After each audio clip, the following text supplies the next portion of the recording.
جو اپنے اصلی گھر کو یاد کرتا ہے اور اس کے حصول کے لیے جدوجہد کرتا ہے، دنیا اسے اپنی طرف راغب کرتی ہے، جبکہ مرد حق اپنے اصلی وطن کو پانے کے لیے بےتابی محسوس کرتا ہے۔ دنیا داری کے جھمیلے اسے پریشان کرتے ہیں اور وہ پکار اٹھتا ہے، رہنی دنیا نہ کر جیڑا، ساڈا اگے دل گھبرایا ہو۔ نبی پاک صلی اللہ علیہ وسلم نے فرمایا کہ یہ دنیا مومن کے لیے مسافر خانہ ہے، جس میں اسے مسافر کی طرح کچھ دیر رکنا اور سستانا پڑ گیا ہے۔ پردیسی اور مسافر کی نظر اپنی منزل پر ہوتی ہے، وہ راہ کی کسی چیز سے دل نہیں لگاتا، کیونکہ اس کے پاس نہ تو اتنا وقت ہوتا ہے، نہ ہی اسے منزل سے زیادہ کسی چیز میں رغبت ہوتی ہے۔ اسے اپنا وطن دور دکھائی دیتا ہے تو اس کا غم بڑھ جاتا ہے۔ یہ دنیا کی تمام رغبتوں کے باوجود کامیاب انسان جو ہوتا ہے وہ اپنی منزل پہ نظر رکھتا ہے۔ یہ دنیا بالکل ایسے ہی ہے کہ جیسے انسان اسٹیشن کے ویٹنگ روم میں بیٹھا ہے، ٹرین کے انتظار میں ہے، ٹرین آنے والی ہے، ہمیں اس میں سوار ہونا ہے، مگر ہم ویٹنگ روم کی زیب و زینت میں لگ جاتے ہیں۔ اگر ہم ویٹنگ روم کو سجانے میں، اس کی آرائش و زبائش میں لگ جاتے ہیں تو اپنے اصلی مقصد کو بھول جاتے ہیں۔ ہمیں یہ یاد رکھنا چاہیے کہ ہمیں جو ہی ٹرین آنی ہے ہمیں اس میں سوار ہونا ہے۔ عقل مندی کا تقاضا تو یہی ہے کہ مسافر ٹرین سے پہلے سفر کی تیاری مکمل کر لے اور اپنا ساز و سامان باندھ کر اور تیار رکھے۔ جو چیزیں اسے سفر میں کام آنے والی ہیں یا منزل پر پہنچ کر، اپنے وطن پہنچ کر کام آنے والی ہیں، ان کو ساتھ لے۔ مگر کتنا عجیب ہے کہ وہ اپنی تیاری کی بجائے، اپنا ساز و سامان تیار کرنے کی بجائے ویٹنگ روم کی صفائی ستھرائی میں لگا ہوا ہے، اور ٹرین گزر جاتی ہے اور وہ ویٹنگ روم کی صفائی ستھرائی میں لگا رہتا ہے، تو اسے کامیاب انسان نہیں کہا جا سکتا۔ آخری لائن میں سلطان باہو رحمۃ اللہ علیہ فرماتے ہیں، اساں پردیسی وطن دراڈا باہو علم سوایا ہو۔ آپ فرما رہے ہیں کہ ہم یہاں پردیسی ہیں، یہ دنیا ہمارا ٹھکانہ نہیں، ہماری منزل نہیں، ہمیں اپنی اصلی منزل تک پہنچنا ہے، اور اصلی منزل جب دور دکھائی دیتی ہے تو رنج و الم میں اضافہ ہو جاتا ہے۔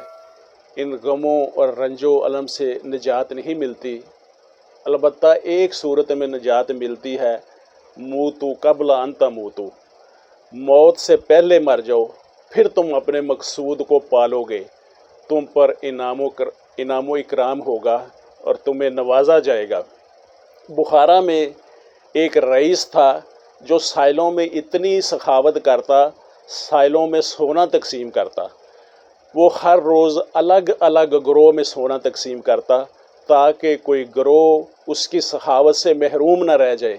ایک دن بیماروں میں، دوسرے دن بیواؤں میں تقسیم کرتا، ایک دن نادار غریب طالب علموں میں، اگلے روز مفلسوں میں، اور اس سے اگلے روز قرض داروں میں، ایک دن بے باپ یتیموں میں، اور ایک دن قید خانہ کے قیدیوں میں، ایک دن مسافروں میں۔ اس کی روٹین تھی کہ ایک دن وہ مسافروں میں بھی تقسیم کرتا، لیکن اس کی ایک کڑی شرط تھی۔ شرط یہ تھی کہ کوئی اس سے زبان سے نہیں مانگے گا، اس سے دستے دراز نہیں کرے گا، وہ از خود سب کو دے گا، کوئی اس سے سوال نہیں کرے گا، لب کشائی نہیں کرے گا۔ لوگ اس کے راستے میں دیوار کے ساتھ کھڑے ہو جاتے، جو شخص منہ سے سوال کرتا، اس سے مانگتا، وہ رئیس اس کو کچھ نہیں دیتا تھا۔ ایک دن ایک فقیر سوال کرنے لگا، بڑی آہوزاری کی، لیکن اسے کوئی فائدہ نہ ہوا۔ اگلے دن وہ اپنے پاؤں پہ چیتھڑے لپیٹے مریضوں کی صف میں کھڑا ہو گیا۔ رئیس نے دیکھا اور پہچان لیا اور اسے کچھ نہ دیا۔ ایک دن اس نے منہ چھپا لیا اور ایسے کھڑا ہوا کہ جیسے اندھا ہے، اور اندھوں کے گروہ میں کھڑا ہو گیا۔ اس رئیس نے پھر پہچان لیا اور کچھ نہ دیا۔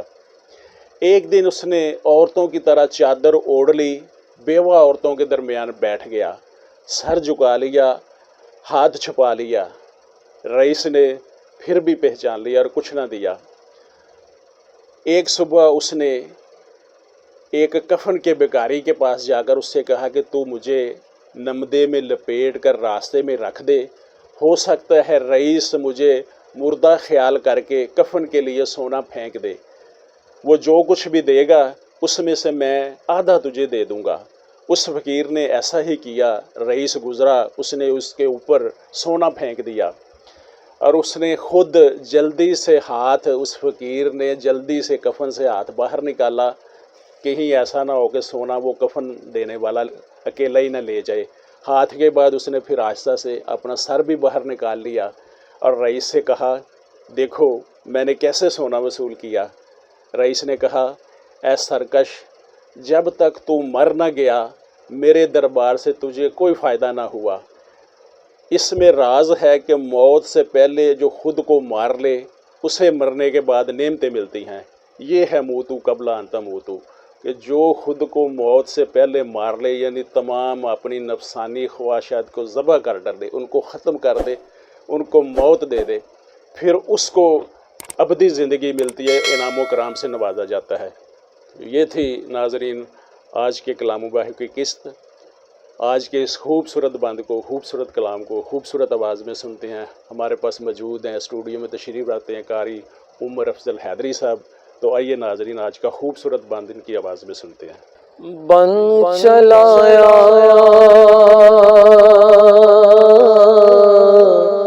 طرف زمین دے، عرش و فرش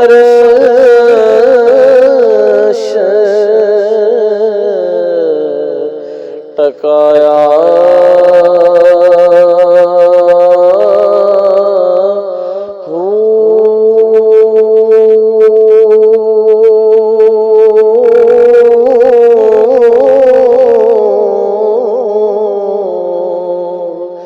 گر تھی ملیا دیس مکالا،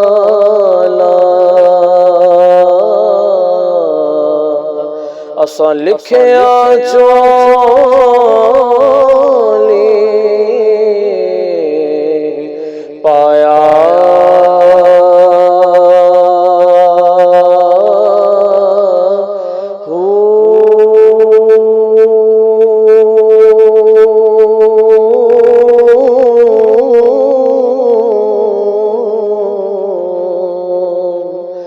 رہنی دنیا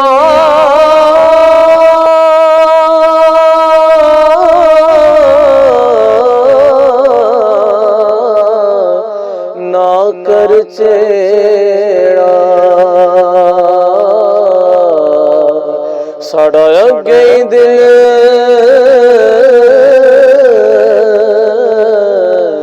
گھبرایا،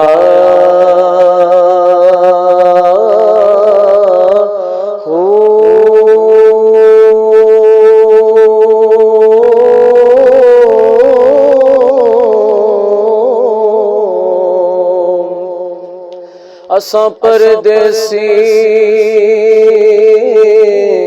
ساڑا وطن دراڑا، باہو دم دم علم